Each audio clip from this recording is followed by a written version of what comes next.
talking, and we'll just have a, okay. All right. Hello. I don't know if anybody's going to join us because it got all screwy, but I'll start talking, and then we'll watch and see if we got an audience. Now, all day long, I wrote about Kevin Gilbert coming on and doing an interview to hear about all of his adventures and activism. But at the last minute, Kevin had a meeting that went over. So since I've also been talking to DiDi Banerji here, who is the bomb, she said, I mean, I'm talking, guys, in less than 5 minutes, she said yes. And we were planning to do this anyway. So yeah. Kevin's going to come on at 9 o'clock tomorrow night, and we're going to have a conversation that I think DiDi would like to talk a little bit about. And DiDi, first of all, welcome to Environmental Coffee House, and I'm very excited. Second of all, I hope that this is the first of many. And take it away, our DiDi. Well, thank you for having me, Sandy. Not much notice, that's for sure, but that's okay. Because just like it's Standing Rock, you had to roll with it. Because from one moment to the next, you just didn't know what was going to present itself. Absolutely. And you just did what you needed to do. And so here I am.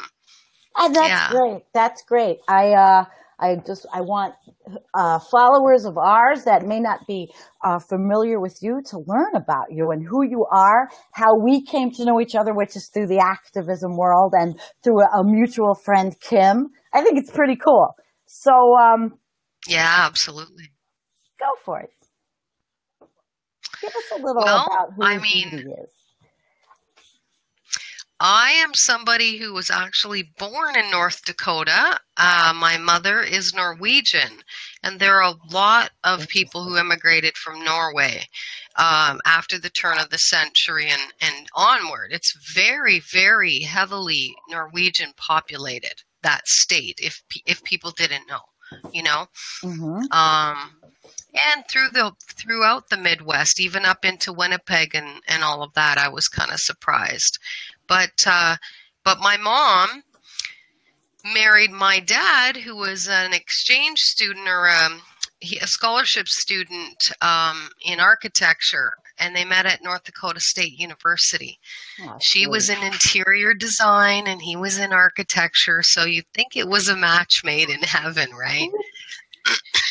Sorry about that. So, yeah, so I have an older brother and a younger brother, and then my parents split up when I was like 13. Well, we lived in Canada because my father started the School of Architecture in 1973 here at University of Waterloo in Ontario. It was architecture and what else? I can't think of the other division. You know, the guys that actually build, the engineering department. Okay, engineering. Very cool. Very cool. Like the professors always taught me, because I'd always hang out with architecture profs and these other guys, engineers. Okay. Yeah, and the engineers used to always joke with the architects and remind them every once in a while they're busy, designing and drawing their artistic vision for a home. Right. Those guys are the ones that actually know how to make it happen. Yeah, there you go. The creative brainies. Yes, they can. But yeah, so we moved back to North Dakota when I was 13. But my mom remarried a traditional Dakota Sioux fellow from near Devil's Lake, North Dakota. Fort Totten, it used to be called. Now it's called Spirit Lake Sioux Reservation. It's about 3.5 hours north of Standing Rock. It sounds pretty. I'm shutting the laptop. I had the little one open. I'm sorry. I was looking up the other topic you meant. Now, yeah. I'm listening, though, at the same time. And so are other people. There are people here. I think your background sounds cool as hell. There's Sandy Degg is here, too. Sandy, share.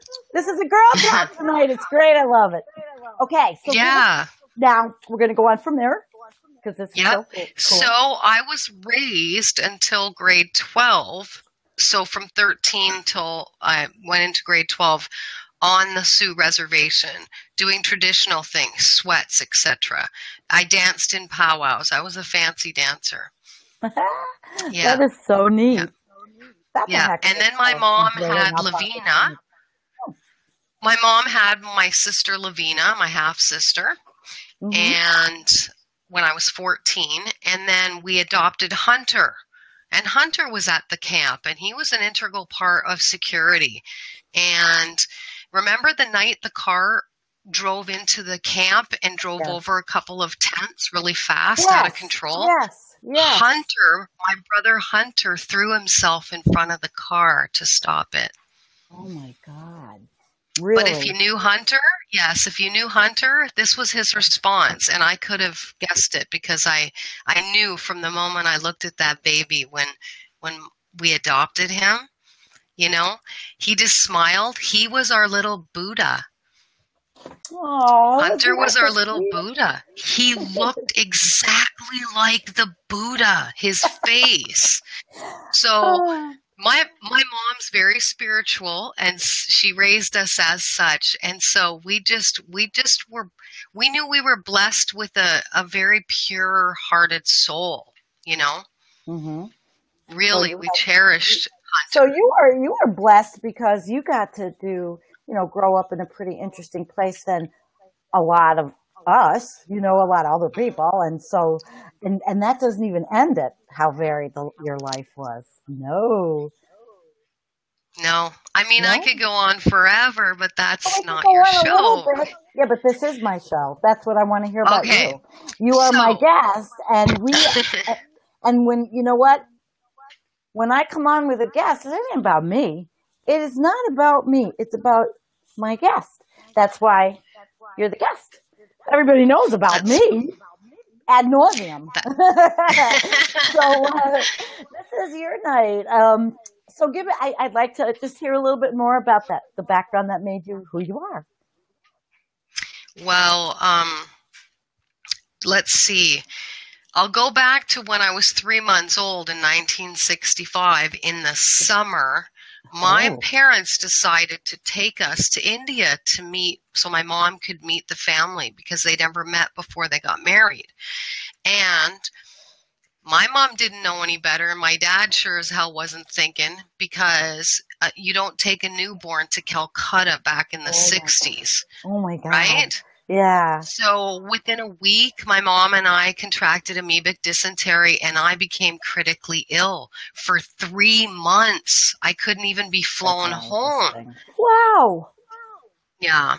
And that's But that was in Calcutta, and it was at Mother Teresa's hospital. Mother Teresa came in and blessed me. Really? Because I was, on the 15th day of being critical. I was dying. That's pretty, special. Don't you think? Mm-hmm. Wow. Yeah. And you know what's even weirder? What? Okay, so then after that happened, my mom always told me growing up, I have to do something important because there's a reason. You're blessed. You're meant to do something. Right? And bigger than just whatever. Right. It's not about a job. It's about a passion, right? Yeah. Change the world. Because she gave me the groundwork. My mother. Because in 1965, in Fargo, North Dakota, she married probably one of 2 East Indian guys in the whole state. They didn't even know what people from India were all. Wow. Do you know what I mean? Back then? Provincial, Midwest. Walked proudly. Yeah. Yes. So Dad was an interesting guy.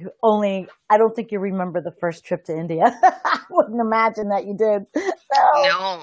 Second trip, Sandy, was when I was 22. Really? The second trip? Yeah. Uh-oh. I lost your hearing. I'm here. Okay, I got you now. Yeah. So I went back at 22 with my dad to meet my family because I'd never met them, except for the ones that came from India to visit. But I met my grandmother, who was like in her late 80s.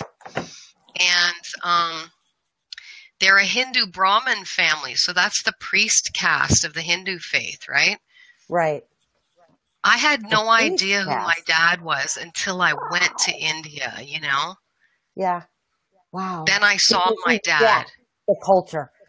Right. You know? Yeah. Well, I felt like a fake when I was, you know, with Indian people in Canada because I wasn't raised in India and I didn't remember India. So going back was amazing. It was absolutely amazing. But here's what happened when we got to the airport. So we're in Calcutta airport and I say, Baba. Baba means father. I go, Baba, is that Mother Teresa down there?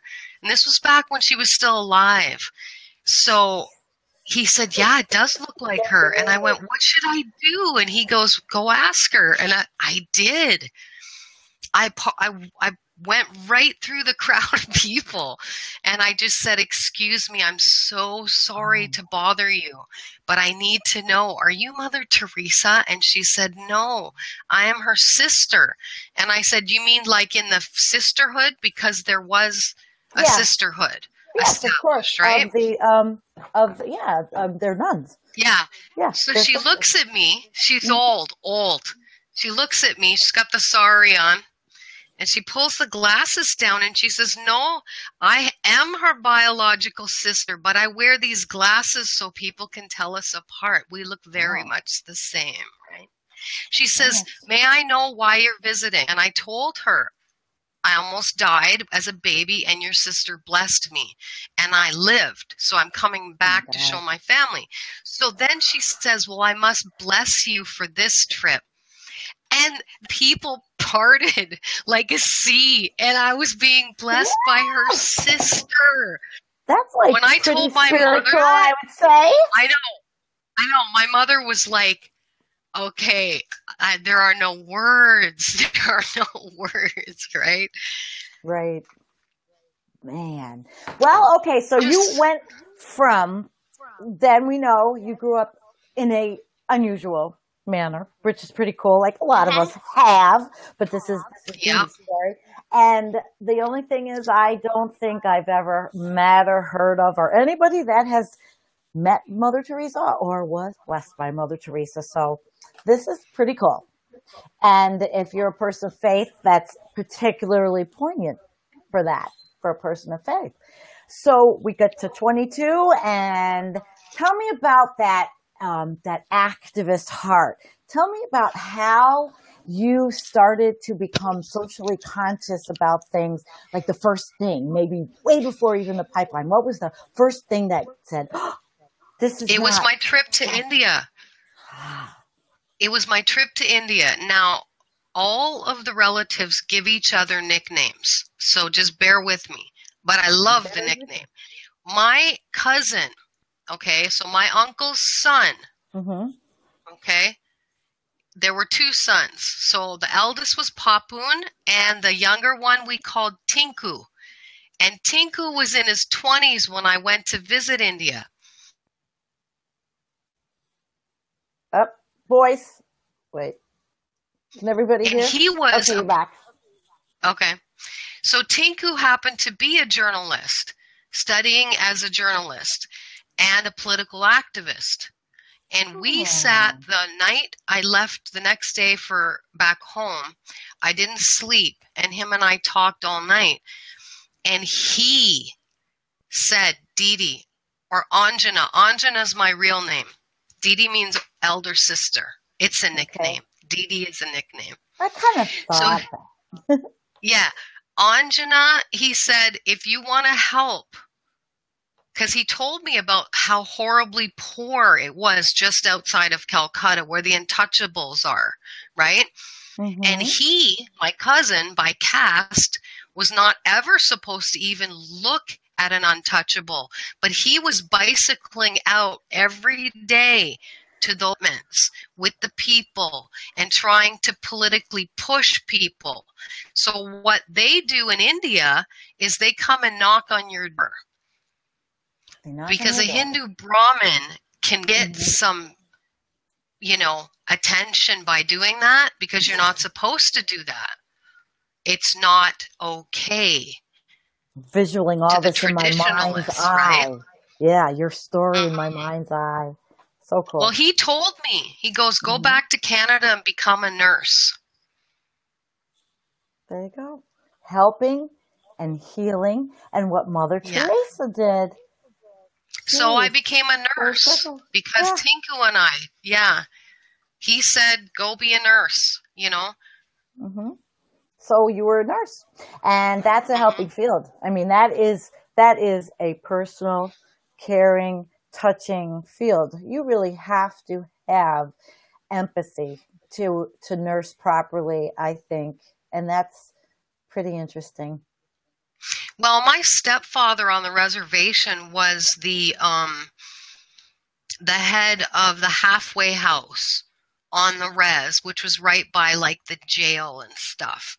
And so instead of going to jail, they could be diverted to the halfway house and be under his care, right? So he really worked hard with the people, Yeah. Wow. And he was one of those guys on the res that everyone thought maybe wouldn't make it with the alcoholism. Oh, my God. Yeah. He did treatment 17 times. 17 times. Yep. Wow. See, he went to Vietnam when he was like 16, and they put them out. Oh, I don't like when this happens. We can't hear you again. Oh, you have to go back and say it again. Sometimes we're getting this little glitch. Okay. When I go is like it okay? This, no, now it is. Yeah. Yeah. Okay. Kim so yeah, he went to Vietnam at 16. Oh. Sound. And he went to Vietnam at 16. Yeah, I don't know what's going on. You keep cutting out. But we're going to have a lot of patience. I mean, you're only in Canada, and you're only 4 hours away from me. So this can't really be. That's not actually bad. What? That's actually pretty close, Sandy. I know that. Well, it's an hour and a half for me to get up to Buffalo, and then what? Another hour to you, maybe? I know. It's kind of cool. Yeah. I know we're gonna hang out. This is the beginning of a friendship, guys. You're witnessing. I love it. Oh, I'm just happy you could do this. Okay, so here we are. So DiDi the nurse. Yeah.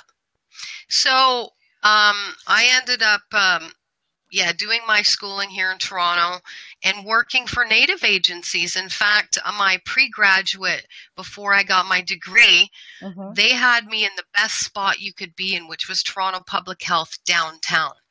Oh. And I said, no, thank you. I had the first pick and I said no. Okay. And the dean said, why, may I ask? And I said, because I want to do something meaningful. So over the Christmas holiday, I called all the Native agencies in Toronto. There were 26.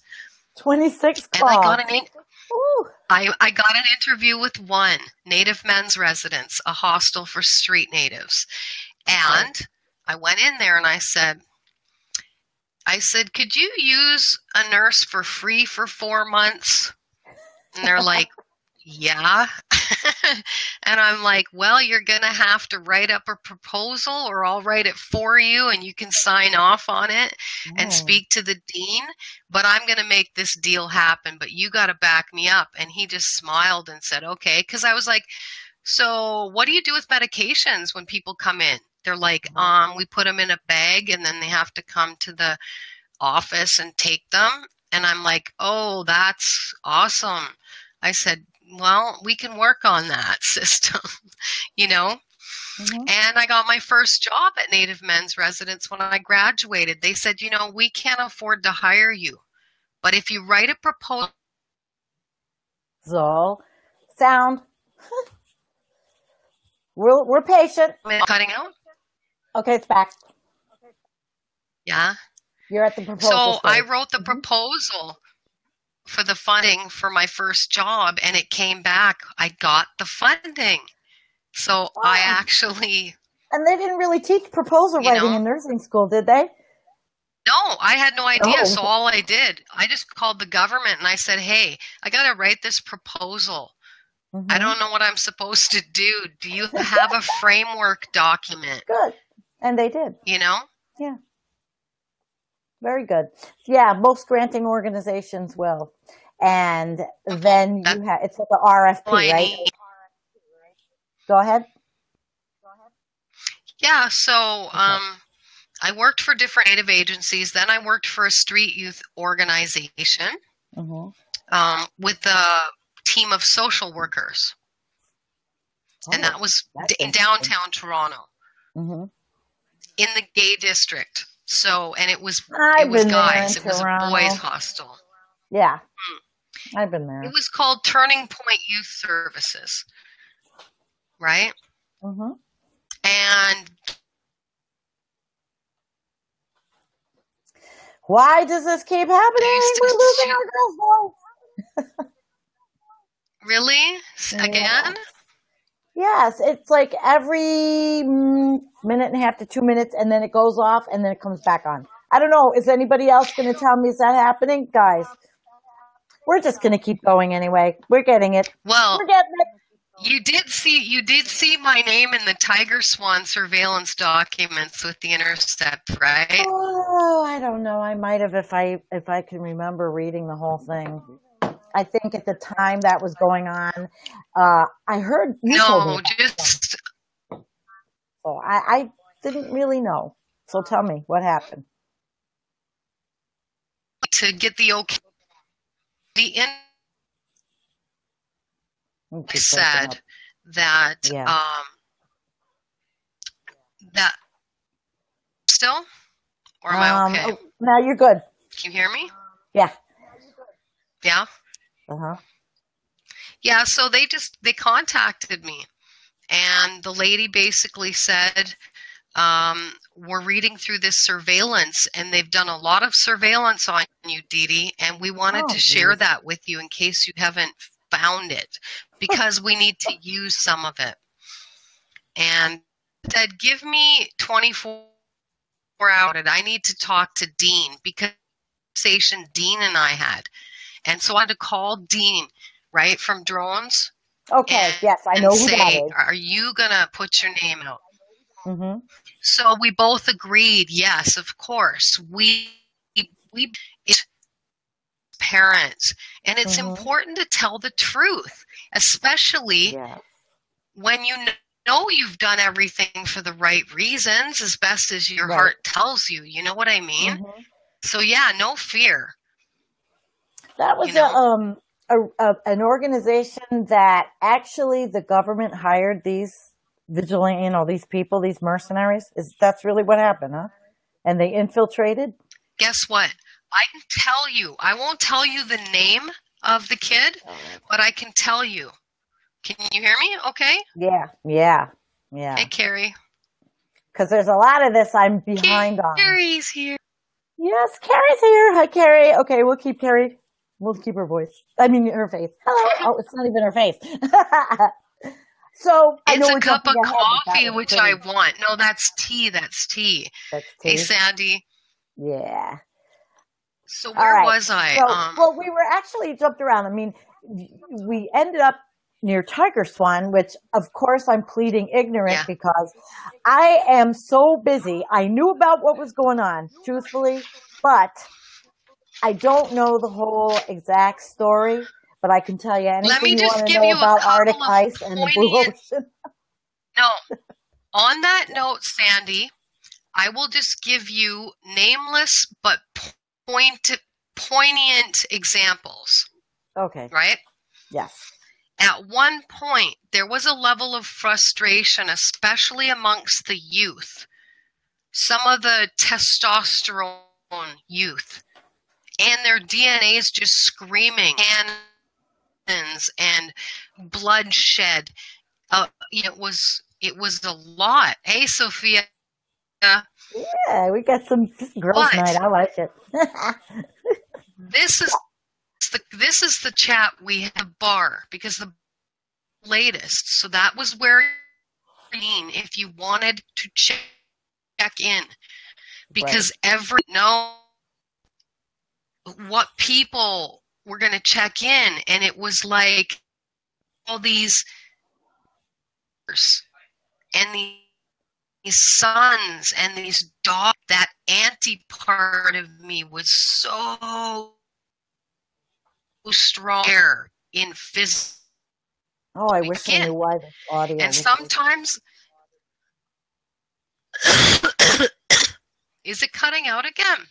It keeps cutting out. I'm hoping it doesn't, because I really want to get this story. It's like, you're fascinating, but you keep cutting out. And is it where you're sitting? Does this happen to you, or is it just this tonight? The wavelengths from Canada to the US tonight. Somebody's in between us. It could be. Mountains? It could be. I don't know. We're trying our best, because now you're getting to something that that's interesting.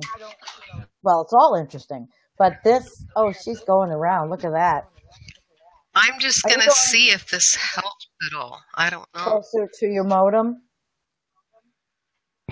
Yeah. Okay. Exactly, Carrie. Don't get dappled. Yeah. Let's project for one moment. Yeah. Yes, Luca, I'm sorry. I have to apologize because now my child had to this conversation. Oh, hey, Luca.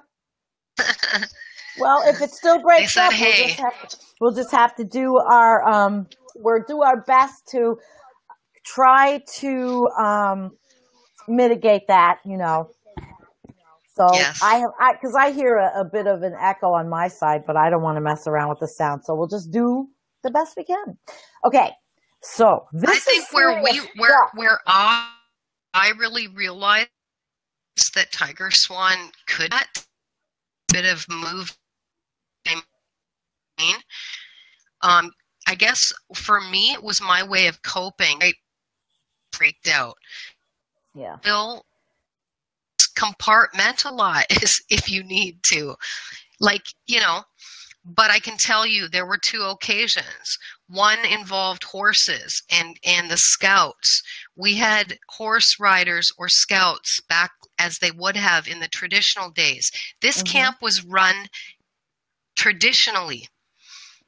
So as much as possible, we always utilize the traditions, right? Yeah.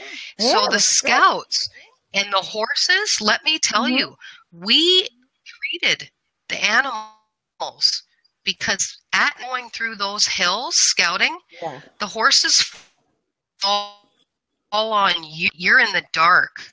Those are rock sides. Do you know what I mean? But those scouts did it every night. And I'm telling you, there was even a girl who was like 19 years old. I wish I could tell you her name. She's amazing. But, the kids, you know what I mean? The kids, the youth. So this kid walks in and tells me. So this is when I knew Tiger Swan probably was behind it, or Blackwater, or whatever. Yeah, the same. I think of Blackwater, I think of Dick Cheney back in that day. Yeah, well, the kid that came in told me him and his friend were up on the hill scouting. And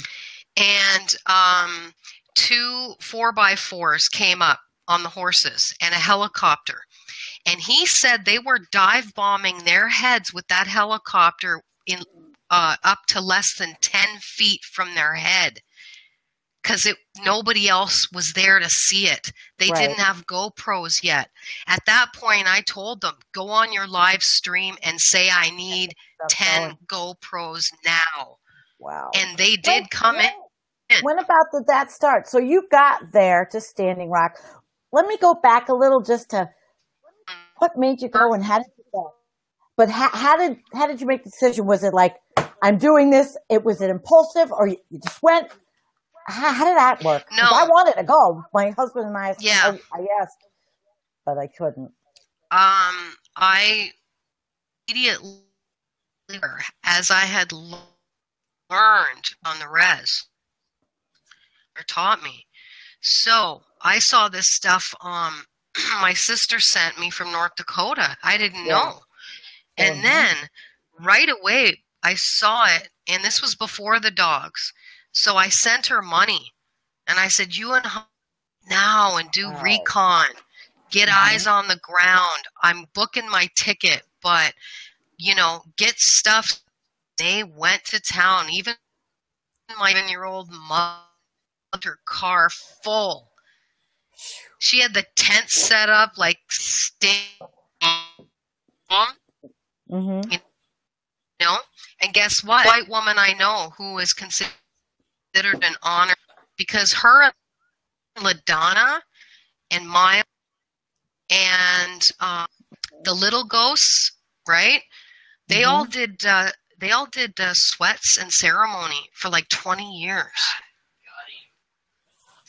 Yeah, so, my mom, you know, she knows. And she's one of the best beaters and the quilts and, you know, all of it. She does all of it, right? Family. Yes. But yeah, so I got them to go out there, and then I arrived, right? So they went the day the dogs attacked, there's a cool story. They had just gotten there that day. And I was watching a live stream and talking to her on the phone, and she was in camp. You got really bad reception in August at camp, barely anything, but I had her on the phone, okay? And she couldn't see, but I saw in real time the dogs were attacking the people, right? I said, Lavina, I said, what's going on in camp? And she goes, nothing, it's quiet. I said, start screaming and running to the site because they're attacking them with dogs. It's gone bad. Scream for everybody to come. So then I'm watching the live feed, and all of a sudden, 5 minutes later, you see like hundreds of people coming up the hill. Lavina went running and screaming her lungs out. Get up there. It's gone bad. They're attacking them. So everyone from camp mobilized. And that's when they finally got scared.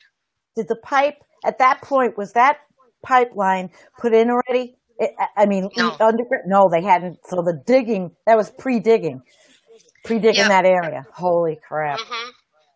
Wow. But that was that ancestral burial site where they had found some remain.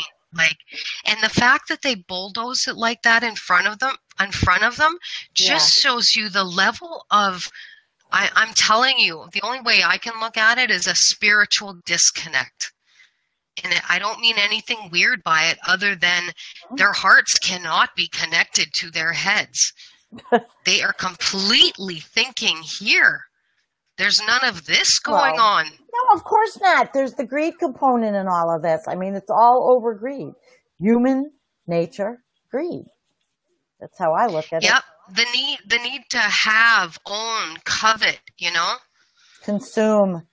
We were all raised with all of that thrown at us, and I was a consumer. I'm a consumer now. I have to buy things. Everybody does. But you get conscious.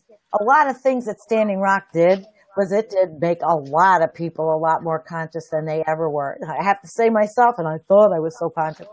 I was actually looking at a live stream I did at that time, and I was talking about the companies behind it because I thought nobody was saying it. And I was reading about Dakota Access Partners and all of their subsidiaries and then the people that all these companies, what a game. They go bankrupt. They sell out, they go bankrupt, and then they get back into the business some other way. They go, they were oil exploration companies all over the place. They're all over the world, really. But that was a fascinating thing for me to wake up to, that I really never realized all of these oil exploration companies. So many. That's even before the pipeline. So they must have been bothering these people way before. Were engineers coming out there? Right? You know? Yes. We're engineers. Like, when before you got there, did people talk about the other companies and those kinds of companies that came out and scouted and were talking to the tribes and all that? No, none of that. Just the call. Everybody came. The first part of it was so spiritual, and Yeah. the energy, the atmosphere was charged. It was palpable. Because I have fibromyalgia, and I was doing 14, 16-hour days of walking. But I also got 200 plus hugs a day because I hugged when I met people. No shaking of hands with me, ever. I'm a hugger too. Well, and here's the deal. I got like 2 minutes with each person because I got to try and cover that camp in 3 days, because I looked around, there was about 2,500 when I got there, and I was the only nurse. So I went, hey, it's got to be public health, right? At least if they know who I am, how to get a hold of me. Everyone on security could get me, and on a horse I could be there in 2 fucking minutes. And they had all supplies for you, right? There were supplies coming in that if you needed, you had your supplies to be a nurse. You know? Actually, no. They came in via donations. So for a long time, we just had, you know, bubble gum, some tape, you know, like... Drips and drabs. Drips and drabs. You know, but you improvise, right? And you did. Well, yeah, you can use like pads for like dirty wounds. No problem. It's all good. Stopping bleeding. So what were the kinds of things that did happen? What were the, you know, we never really heard of that kind of view. Spider bites. Wow. Oh, yeah. The brown recluse. That's full of brown recluse. Oh, yeah. Well, how do you treat that? EpiPens. We had lots of them. Okay. Wow. Thank God. So that was. And plus, we used to give like security people who got around camp on a regular basis. You know, even if it was the dude that just walked around and said hello to everyone in camp. To me, I saw him as a gift, and I would tell him, here, I'm going to give you this EpiPen, and this is when you use it. And don't worry, right? You're not going to hurt anybody, you know? If you need another one, just come to the medic tent. And, Good. You know, that's how we rolled. We just did what we needed to because you have numbers, right? You know, Sandy, the coolest was one day I was on horse and I was going around doing my public health. There were newborn twins, like days old. Wow. Yeah. Somebody mom. Was that a young mom that lived there and then was at the camp, that lived in town, that lived on the res? I don't think so. I think her family came from far away. They were traditional people. Thriving. They were thriving. And you know what? So were all the rest of the kids. They were so happy because they see their parents happy. Happy. Yeah. And for some of them, that might not happen often enough in the other world. I wonder if that's a way to, you know, all the other camps that are happening in Constellation and New Jersey. All these camps setting up. I wonder if that's the wave of the future for the younger kids that are out there doing this, that are going from camp to camp and bringing these issues of the toxic waste or a pipeline, all that. They're bringing it to the forefront. And is it a wave of the future? Did Standing Rock start? I think it's also out of necessity as well, right? I can't imagine being that age and being tasked with the knowledge that maybe humanity's days are numbered, quite literally. Quite literally. I talk about that enough. Yeah, and we've danced around that, and now it's like we're being slapped in the face. And a lot of people don't want to acknowledge that slap in the face. Yeah. And I don't want to sugarcoat things that I read and hear and learn either. But I also don't want to be a alarmist and scare people. I think for me, it's, and I can feel that with you, it's about educating. Yeah. It really is. And sometimes we need to pull on some of the traditions of other places for a certain, because I grew up learning about so many different cultures, and then living in Toronto, this is one of the most culturally diverse. It is the city in the world with the most countries represented in one city, and it's only like in like 2.5 million people. That's not a lot of people to have every freaking country in the world represented. And trust me, you can eat your way through Toronto for a whole year and not go to the same restaurant twice. I have been there. My husband's daughter lives in Toronto. Exactly. So I've been up there.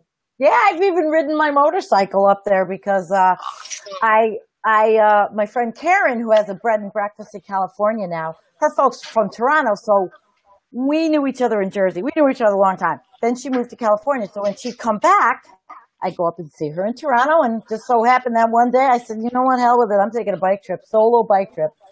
Boom, went up there. I had a great time, although on that the big Don Valley Parkway with 40 zillion lanes, I got lost, and I think I was in the middle of somewhere, who knows where it was, but these really nice people, they got in their car, and they let me follow them right back on the highway and got me on my merry way. That was before GPSs. That was when I rode my old shovelhead, the bad backbreaking one. Yeah.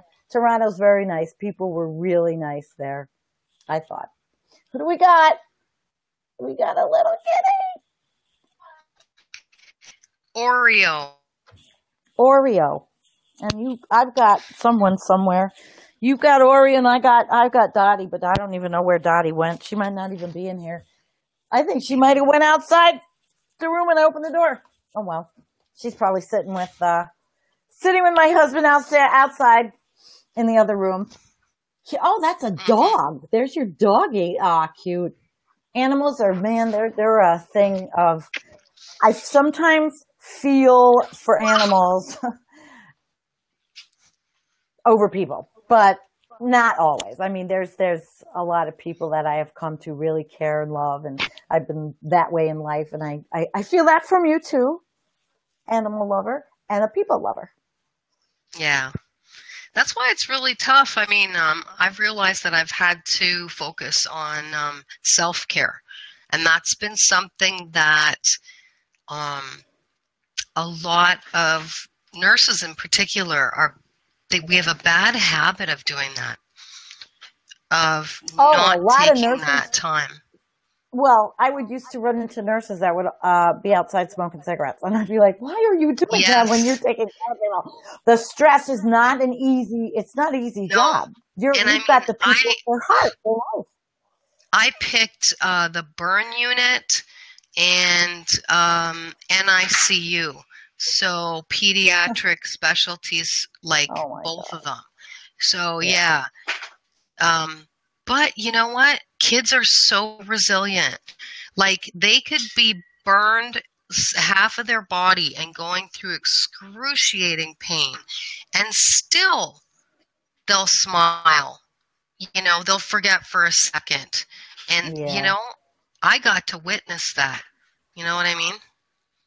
Yeah. So you're a pretty interesting person. So tell me, Standing Rock and what's next? And what else? I mean, you've done other things. You are an activist, and I would hope that you'll share things with us more. Mm-hmm. I started looking into some of the stuff north of the border, just thinking that, you know, as part of the core sort of water protector movement, people, I'm at least in touch with those people. And so I kind of wanted to cross-educate, if you will, because I really do believe that Indigenous people, there are no borders, and so I really love seeing the interconnectedness, especially of information, if nothing else. They need to know what each other's doing, right? I know they get together with the ones in BC and stuff, right? But I want to see more of that. And I know, you know, a lot of the Mohawks, right, where you are, well, we got the Six Nations up here. These guys, you know, know Seneca each other. Nation's here. Yeah. But, I'm with the then Seneca Nation. Both you of them. go east. You go east, and then, Métis and all kinds of, it goes on and on. Iroquois, I want to see all of those nations really, That's cool. especially when they're starting to talk about sovereignty, exercising their sovereign rights. Wow. I like when I hear that. Between Canada and the U.S., how will that work? Because if the nations are not necessarily Canada and the U.S., they're the nations. Am I right? Yeah, and the thing is, when they can cross our border anytime, you can't stop them, right? So there are no borders, really. There are no borders, and that's a cool thing. Yeah, it should be like that. It should be. You know what I mean? Yeah. In every way, it should be supported in every way. No, we certainly don't want to have a wall down south, an ecological disaster, species extinction du jour every day. But, well, this has been interesting. Just, I typically keep interviews about, we talk about 40 minutes and we're getting there. Does anybody have any questions for DiDi? Oh, wait. There you go. Christine says there is a treaty. Thank you, Christine. Yes, a treaty alliance. Great. Yes. That's helpful. See, I think that you have a lot of knowledge that I don't, and could help and be my partner in that area of activism, the indigenous people and water protecting. I like it because I am so now down that rabbit hole of climate change and Arctic sea ice and those areas. One person can't cover everything. So I think we're going to do this again. Absolutely. Yes. Yeah, absolutely. Well, we are really happy that people joined. I am. I'm happy that I'm going to explain a little bit again. Kevin Gilbert was the guest. Kevin Gilbert was in a meeting. I had 5 minutes. I had put it up all over. I used my head. I said, I've been talking to DiDi. I want her with me. So I quickly called her up, said, you got 5 minutes, not even. Can you go live? She got her shit together. I changed the writing on the live stream through Be Live. And so it immediately went to all the groups I shared. So it saw your name. That was it. And here we are. And I've really enjoyed this because I think this is a good start of a good relationship and having someone else maybe be with us at Environmental Coffee House more regular basis. Hint, hint. Absolutely. Of course, I'm not going to put her on the spot, am I? Wow. I do want to say one thing before we go, if I can. Absolutely. It's your floor, and I'm giving it to you. Okay, so we could do a whole another 40 minutes easily on this topic, but people have been doing live streams reacting to, once again, seeing comments in a particular live feed of a lady who has a show in Fargo. And basically, it's getting really ugly. Okay. The kind of things that are being said to people who come in a good way. And it's an issue because it seems to then those people go on other people's live feeds and do this kind of same thing. So basically, that won't happen here. No, but the thing is we neutral territory. But the thing is, what I wanted to say is like a visual. So that kind of back and forth, people reacting, it brings your energy here, let's say, when you're bickering and bantering, and it makes the other person defensive and they respond. But, the stuff that they're doing is almost indefensible. It's getting that bad, Sandy. It's to the point where you're like, you want to be that motherly type saying, enough, time out, stop your nonsense. Well, it's been happening in the progressive arena as well. Well, there on the you other go. Progressive pages. Let's just remind everybody that when you think of gratitude and you're humble and you come with a good heart, your energy is up here.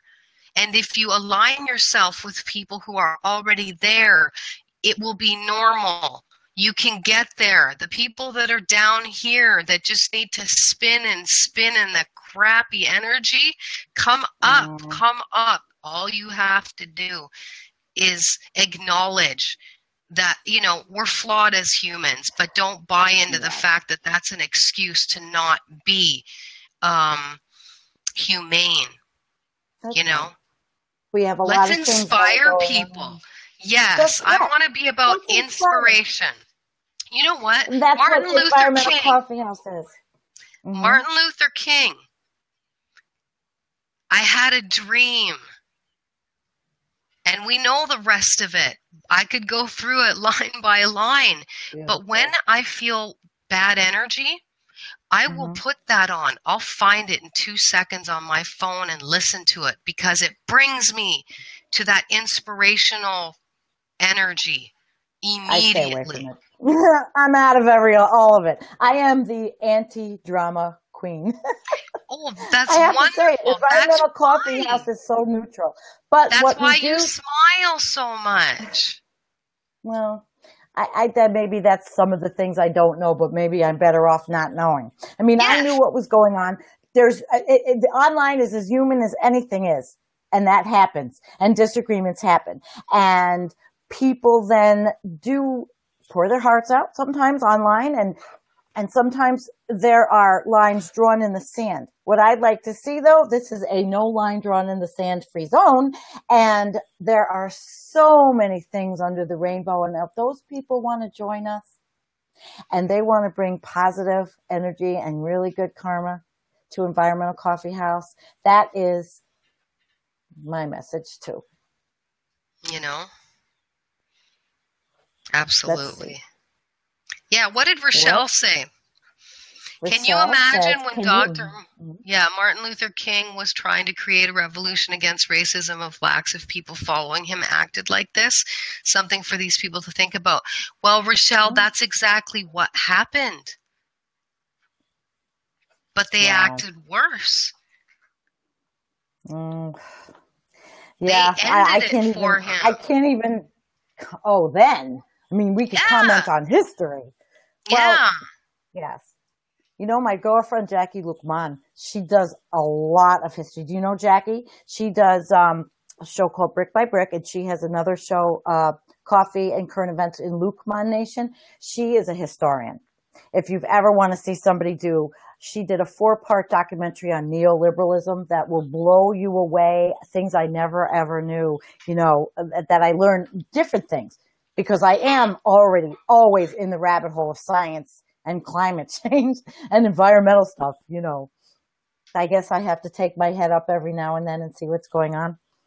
Yeah, I just wish that people could realize their humanness in all of this,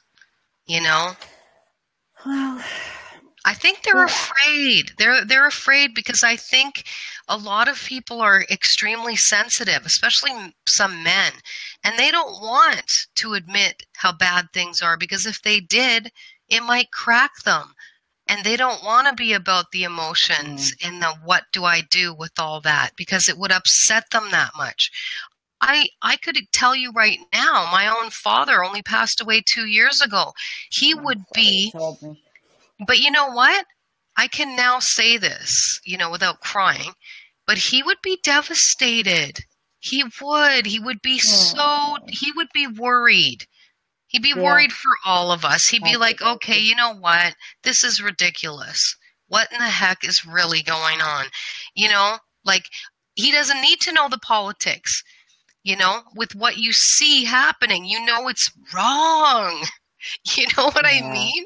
It's become so fundamental at this point, Well, I think for me as a commentator environmentally, I don't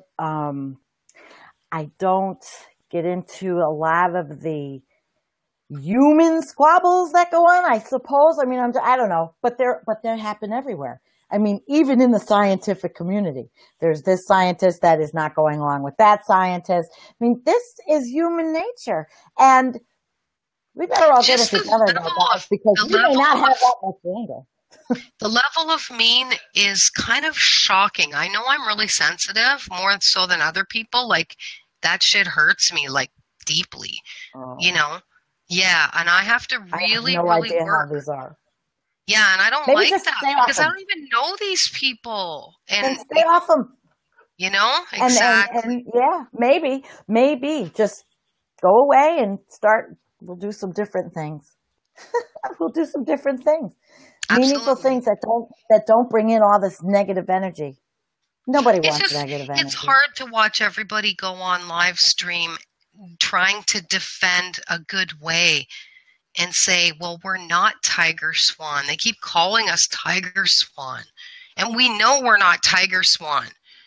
And Oh, so people are telling you you're being paid by an organization?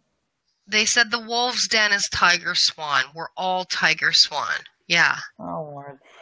Okay. Well, you know That's what? kind of ridiculous. This That's is the so thing. over my head. I mean, You I don't know? mean to be like that. No, I and don't know why they would do that. Why people would say that when you're all activists in for the same thing. You're on here with me as a friend. You're in from Canada. You that's don't my work in. question too. It is so out of the realm of what I thought that people would like. That's what I've learned is partial information is dangerous. If people get a hold of a little bit, they assume Mhm. a lot, and that little Mm, bit becomes negated almost yeah. every time because I do Oh, I'm have sorry. background stories. But I'm going I'm to keep sorry my you have mouth to go shut. through No, that. but you know what? I think it's probably growing pains, right? Because we have to live a new way. It's kind of turned some of us We're going upside through. down, right? People Yeah, who I had can see regular that. jobs, are doing something different because they decided I'm in 100%. Well, there are consequences. Maybe a good way to go forward on this is to talk about the constructs and leave the actual issues behind and talk about the bigger things that make maybe behavior happen the way it does, or Yeah, that because conversation. I covered Thunder Bay, as you know. I tried Yes. to from Toronto. Now, this very last one, I covered the suicides, the epidemics in Northern Ontario, and I Mm, covered the Thunder Bay police corruption. It's real. What it is really is a clear violation of not only the Ontario Human Rights Code, but the Human Rights Code of Canada, uh, specifically wow. racism, okay, by the police in Thunder Bay. And there is evidence. I have seen it. I have talked about it on various live feeds. And children, youth are being murdered there, and they're calling them all accidental drownings, or they were too drunk, or they were high and they drowned accidentally. Is this But from yeah, racism, like environmental yeah. racism? No, it's No, well, it's treating people weak. systemic racism. It's a poisoned environment. In Mm, Thunder Bay, I'm going to say it, and I'm wow. generalizing, but most of the police force, the rule is, you know, a native out on the street is a drunk or high individual always, and they're steps from death Okay. anyways. So we've got a real issue there, but they're on it. We are embarrassing them. It's getting around. The reason I do the feeds and I ask them to be shared is quite literally, let's get that into New York State. Let's get that information around and you decide for yourself because the information is put forward. I am not a journalist at that point. I am just filtering good, solid information to the best of my Commentator. ability. Do you know what I mean? Mm-hmm. um, don't reinvent the wheel. I mean, the stories are coming out and I'm not in Thunder Bay currently. So, Right. um, I will continue to do things like that. There is also the Lake Huron and the whole issue in Kincardine, Ontario, and I can talk about that another time. So many environmental issues going on in Canada that it's I overwhelming. Try to find things to put on the page because Canada's my sister. You know, you're right there, and that I would love. I would love to understand and learn. You're Canadian. You know what's going on. It is different. I'm not at the tar sands. I've never seen that. I've seen only the pictures. I don't know anything about any of the wilderness degradation, and it's a big country. And the good things. It's huge. Yeah, and the good things. Well, you know, then I think we've done a pretty good discussion. We should do a road trip on the QEW all the way to the very end, which is in all the way Newfoundland. Well, I've been there. You should that's go. Nice. I'd like to. The whole East Coast. Go to Greenland. I want to go to Greenland, Iceland. I've been talking about seeing what the costs are to see Greenland and the Arctic glaciers before they're gone and melt, and maybe do a documentary. I'm not sure if I could afford it, but I'm looking at it. It would be something that would be like a once in a lifetime. But so I think we both have goals and dreams and you know, I guess that's part of what Environmental Coffee House is to see those. Well, I like to see them in other people. You know, that's why I love to interview people, because I find under the environmental umbrella some of the most fascinating people. And you are now in that umbrella, and you are one of them. Thank you so much. Yeah. I'm thanking you, and I'm thanking you for coming on. And You're we're welcome. going to do this again. And everybody, thank you for being here. Christine has one last comment. We should meet up in Niagara Falls. Yeah, that's easy enough for me. And we could do a live feed. We could show them Niagara. Okay, we'll do that. We will do that. Yeah, we will do that. I did. Kim and I have done live feeds too. Kim Dupree. I don't know if she's watching, but we will. I don't think so. But hey, listen, it'll be cool. Somebody says she exactly what you said. Only truth teller out there, Maggie. And I think we're good. And Kim says, "Thank you, DiDi." Kim is great. You're welcome, Kim. All right. Well, then I think this is way cool. Kevin Gilbert tomorrow at 9:00. Everybody, DiDi, the first of many, I hope, and to a good relationship and to a meeting up in Niagara Falls. Yay! I think it's gonna be great. We have to do the free Kathleen Bennett, the free Red Fawn Phallus.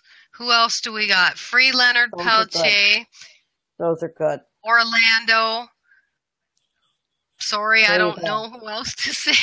That's all right. My heart's in making sure people get justice. And I've done live streams on justice. Yeah. So they got that one locked up. Good. I think she's got it locked up. So I just wish they could move that trial forward so that she doesn't have to go through all this waiting crap. Because I think they got it cold. So it's a procedure. Maybe they can just drop it to nothing before it happens. They know they're screwed. We could get her some stuff. Send her a box of goodies if everybody would like to maybe get an address and send if she's about the something like that. I'm all for doing something like that collectively together. If the followers want to help out, maybe we'll do something like that. So maybe she'll get out. But that's something you'll talk about too. She's waiting for a bed in Fargo at a halfway house type deal. That's my understanding, like a whatever you call it, an in-between sort of deal. She's not in jail. She goes to like a halfway house type situation. So it's just a matter of getting a bed. Yeah, there it is. Free Kathleen Bennett. All right, sweetheart. All right, thank you. I'm going to bid everybody adieu. Thank you. My usual, you do, me too. I go, mwah. Peace, and I love everybody. Hugs. Yep, this has definitely been a chick talk. That's chick talk on Environmental Coffee House. It's all right. I like it. Good night, Stevie. Thank you. Bye-bye. Good night, everybody. Bye. Bye, DiDi.